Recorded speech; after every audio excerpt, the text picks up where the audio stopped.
नमस्कार, मैं हूं शशि। स्वागत है आपका ट्रू लाइज मीडिया में और आप सुन रहे हैं 15 मई रात 9 बजे की विशेष बुलेटिन। बीते 24 घंटों में कोरोना मरीजों की संख्या पहुंची 81,970, जबकि ठीक होने वाले मरीजों की संख्या हुई 27,920। इस बीमारी से जान गंवाने वाले मरीजों की संख्या हुई 2,649। कोरोना वायरस की महामारी के चलते पीएम की ओर से घोषित आर्थिक पैकेज को लेकर वित्त मंत्री निर्मला सीतारमण शुक्रवार को एक बार फिर मीडिया से मुखातिब हुई। उन्होंने पैकेज में किसानों, मछुआरों और पशुपालकों के लिए दी गई राहतों के बारे में विस्तार से बतलाया। प्रस्तुत है कुछ खास बातें। केंद्रीय कानून बनाया जाएगा जिसकी मदद से किसानों के लिए बैरियर मुक्त अंतर्राज्यीय व्यापार संभव होगा। कृषि क्षेत्र में प्रतिस्पर्धा व निवेश बढ़ाने के लिए वर्ष 1955 से मौजूद एसेंशियल कमोडिटीज एक्ट में बदलाव लाया जा रहा है।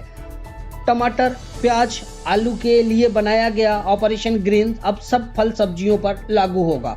इसे टॉप टू टोटल योजना कहा जाएगा, जिसके लिए 500 करोड़ रुपए का प्रावधान किया गया है। 70 लाख टन मछली उत्पादन बढ़ाने का लक्ष्य है। मछली उत्पादन से 55 लाख रोजगार पैदा होंगे। 1 लाख करोड़ रुपए का मछली निर्यात होगा। मछुआरों और नाविकों का बीमा होगा। प्रधानमंत्री मत्स्य संपदा योजना के माध्यम से मछुआरों के लिए 20,000 करोड़ रुपए का प्रावधान किया गया है।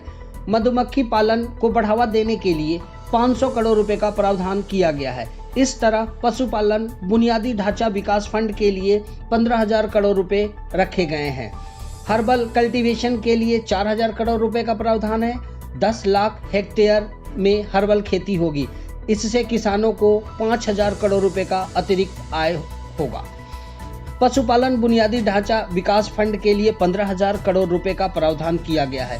सारे मवेशियों का टीकाकरण किया जाएगा। वित्त मंत्री ने बताया कि राष्ट्रीय पशु रोग नियंत्रण कार्यक्रम के लिए 13,343 करोड़ रुपए आवंटित किया गया है। किसान क्रेडिट कार्ड के लिए 2 लाख करोड़ रुपए का प्रावधान किया गया है। कृषि भंडारण में मदद के लिए सहकारी समितियों, समूहों को फंडिंग दी जाएगी। कृषि उद्यम की ब्रांडिंग के लिए 10,000 करोड़ रुपए का प्रावधान किया गया है। 74,300 करोड़ रुपए की राशि का अब तक न्यूनतम समर्थन मूल्य यानी एमएसपी के तौर पर भुगतान किया गया। 6,400 करोड़ का फसल बीमा भुगतान किया गया। लॉकडाउन के दौरान दूध की मांग 20 से 25% घटी है। कोऑपरेटिव से रोजाना 560 लाख लीटर दूध खरीदा गया, जबकि रोजाना बिक्री सिर्फ 360 लाख लीटर की हुई है। मैंगो, केसर, मखाना, हल्दी के लिए क्लस्टर बनाए जाएंगे। इसी काम यूपी के आम की इंटरनेशनल ब्रांडिंग होगी। 53 लाख मवेशियों का बीमा होगा। पशुओं के वैक्सीन के लिए 13,343 करोड़ रुपए का प्रावधान होगा। समुद्र में बढ़ी भारत की मुस्तैदी। गोवा के पास तैनात की गई 3 नई लड़ाकू जहाज। औरंगाबाद हादसे को लेकर सुप्रीम कोर्ट ने कहा, अगर कोई ट्रैक पर सो जाए तो क्या कर सकते हैं। जुलाई में भारत को मिलेंगे 4 राफेल विमान। अंबाला एयरबेस पर होंगे तैनात। आंध्र प्रदेश के सीएम का ऐलान, पैदल जा रहे मजदूरों के लिए बनाएंगे राहत शिविर, मुफ्त देंगे भोजन पानी। कोरोना संकट के बीच भारत को मिलेगा वर्ल्ड बैंक से $1 बिलियन का पैकेज। सुप्रीम कोर्ट में 18 मई से होने वाली गर्मियों की छुट्टियां हुई रद्द। 19 जून तक जारी रहेगी सुनवाई।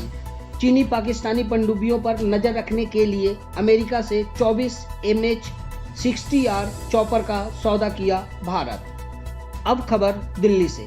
दिल्ली में कोरोना मरीजों की संख्या पहुंची 8,470, जबकि 3,045 मरीज ठीक हुए और मरने वालों की संख्या हुई 115। दिल्ली हाई कोर्ट ने गुरुवार को हरियाणा सरकार को आदेश दिया कि वो देश की राजधानी दिल्ली को लगने वाली अपनी सीमाओं से लोगों के आने जाने पर लगी पाबंदी को हटा ले।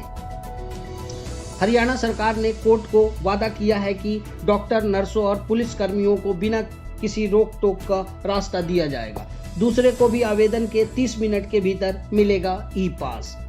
दक्षिणी दिल्ली के साउथ एक्स में पुलिस ने एक ऐसे ट्रक को रोका जिसमें बेहद अमानवीय तरीके से 33 मजदूर को यूपी ले जाया जा रहा था। ट्रक के सामने वाले शीशे पर जरूरी औषधि का पेपर लगा हुआ था। ट्रक को पूरी तरह किया गया सील। अरुणा आसफ अली अस्पताल के सीनियर डॉक्टर लेडी के साथ बदसलूकी करने वाले पड़ोसी के खिलाफ एफआईआर दर्ज। डॉक्टर का कहना है कि जब वो अस्पताल से लौटी तो सोसाइटी में रहने वाला मनीष गेट पर आकर हंगामा किया था शुरू। तबलीगी जमात के मौलाना साद पर क्राइम ब्रांच का शिकंजा। मौलाना के करीब 300 विदेशी जमातियों से गुरुवार को क्राइम ब्रांच की टीम ने की पूछताछ। मौलाना के तमाम राज उन विदेशी जमातियों ने खोल दिए जिन्हें मौलाना ने लॉकडाउन के दौरान जबरन मरकज में रोक रखा था। दिल्ली में शराब पर 70% कोरोना टैक्स पर हाई कोर्ट ने केजरीवाल सरकार से मांगा जवाब। दिल्ली में के कई हिस्सों में 2.2 की हल्की तीव्रता का आया भूकंप।